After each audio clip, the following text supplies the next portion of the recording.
Welcome everyone to Gukesh taking on Wei Yi. Gukesh has opened the game with the Italian e4, e5, knight f3, knight c6, bishop c4, and Wei Yi has played knight to f6. Now, Gukesh is thinking at this point, should he go knight g5? He goes for the solid line with d3. The Italian is on the board, and let's see what Wei Yi decides to do. He plays his bishop out to e7. And this is slightly more solid than the move bishop c5 that is played by black generally. White castles here. And Wei Yi also castles it out. Let's see what Gukesh does. c3 is a very normal move in such positions. You sometimes also put your knight on c3. He goes knight d2. Makes a lot of sense here to put your knight on d2. Later on, you can go rook e1, knight f1, knight g3. But look at the times on the clock. Gukesh has 1 hour 31 minutes. Wei Yi plays d5 after 15 minutes of thought. And it's a very committal move because after takes, you will realize that after Wei Yi takes back the pawn, this e5 pawn becomes a small weakness. Like you can attack it with rook e1 and suddenly black has to decide in what way he is going to defend it. So he does play rook e1. And the question is, do you play f6 now, which slightly weakens the diagonal? Do you go bishop g4 and pin here? He goes f6. Now, this is slightly weakening this diagonal, but look at the time that Gukesh has. 1 hour 26 minutes. He thinks for just 6 minutes and pushes the pawn to d4. Now, if you take this pawn, then knight b3 becomes quite strong if I attack this, and the e file becomes a dangerous thing for the white rook. Wei Yi plays bishop to g4 and he pins the knight here so that if you take de5, he can take back with the knight attacking the pinned piece there. And Gukesh now, with 1 hour 20 minutes on the clock, begins his long think, maybe the longest one in this tournament, and plays knight b3 after 41 minutes of thought. Oh my god. And then he gets up. I think Wei Yi also was somewhere elsewhere because he was like, what is Gukesh thinking? And now Wei Yi thinks for a huge amount of time. He has 105 and he plays king h8 when he has just 28 minutes. So he also thinks for a massive 37 minutes and finds the best move, by the way. Gukesh now asks a question to the bishop. Instead, if you would have taken here, knight db4 would have been a nice move for black. So he goes h3. Now bishop keeps the pin on this diagonal. He goes back bishop h5.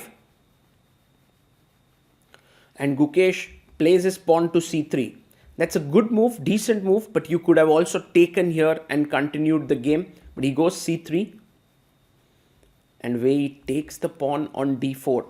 Now this sequence of moves shows Gukesh's deep understanding of chess. Why? Because he's ready to even break his kingside pawn structure after knight takes d4. Wei Yi will take the knight on d4 with the knight.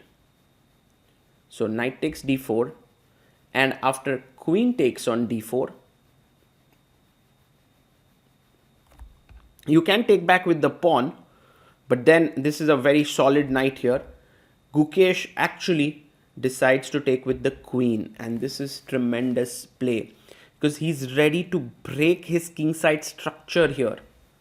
And Wei Yi says, well, I'm okay with it, I take. And with a broken kingside structure, you would love to keep the queens on board. So c6 is possible. But after bishop d5, cd5, bishop f4, Gukesh realized that he's the one who has the initiative and his king is safe. So Wei Yi goes knight b6.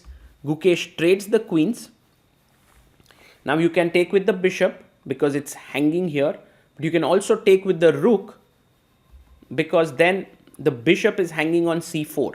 So you can take on e7. And Gukesh can keep the bishop pair with bishop b3, bishop e6, try to press a bit, but he goes on to the 7th rank. He takes here. Now notice you can't give this check first because I'll simply drop my bishop back and I'll be a piece up. So he takes on c4. And time-wise, Wei Yi has only 11 minutes left to make 23 moves, while Gukesh has 34 minutes. So he's ahead on the clock. Bishop f4 played to attack the pawn on c7. He's attacking here, and Wei Yi has no way to defend this because otherwise b7 falls, but b2 is hanging. So he chops off the pawn on b2. Knight takes b2. And now Gukesh has to chop off the c7 pawn, but he first plays rook b1. So that if knight goes back, he can go rook takes b7 and then he has both the rooks on the 7th heaven. But instead Wei Yi gives a check. He gives rook d1 check, a good move, so that after rook takes rook, knight takes rook. Now the c3 pawn is hanging. Black is a pawn up for the time being. But Gukesh takes the pawn on c7. He plays rook takes c7.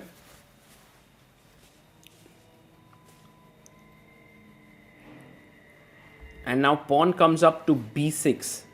So there's definitely a small initiative blowing white's way, for the simple reason that the knight is slightly out of play and the rook and bishop are very active. On the other hand, black's pawn structure is impeccable. Rook e8 is a fantastic move by Wei Yi. Now if you try to take the pawn on a7, I will take the pawn on c3. So Gukesh wants to preserve his c3 pawn, which he does with bishop d2, and at the same time now try to win this pawn on a7. And Wei Yi makes the smart decision of creating a luft for his king on h7. Now Gukesh wins a pawn. So he's a pawn up. You can go rook c8 to attack the c3 pawn. You can go rook d8. He plays his rook to d8. So that if king e2 now to attack the knight, there is knight takes f2 happening. And Wei Yi gets up from the board. He has just made 24 moves. He has 7 minutes on the clock. Gukesh has 16. Gukesh plays his bishop to e1. Gukesh is saying, like, in the worst case scenario, I'm a pawn up. I'll try to at least press a bit. And Wei Yi, I love the way he has the clarity of what moves he wants to make and the understanding that the white bishop is passive, the king is a little bit passive, and his knight would sit beautifully on c4. So rook comes to b7, attacking the b6 pawn. I believe he'll go knight to c4. Yeah, he plays his knight to c4, defending the pawn. Gukesh attacks the knight. The c4 knight is attacked. And now if you play b5 trying to protect it, I have a4, which creates a mess on the board. So Wei Yi goes knight e5. And you can see how Wei Yi has sped up. He has kept his 7 minutes on the clock and he has to make 13 more moves. Now the f3 pawn is being attacked. So Gukesh brings his king up to e2. Now you can activate your king upwards. You can go g5 in the position. Wei Yi plays rook e8. I like this move. He's threatening to take the pawn so that after king takes f3, the bishop on e1 is hanging. Plays bishop d2.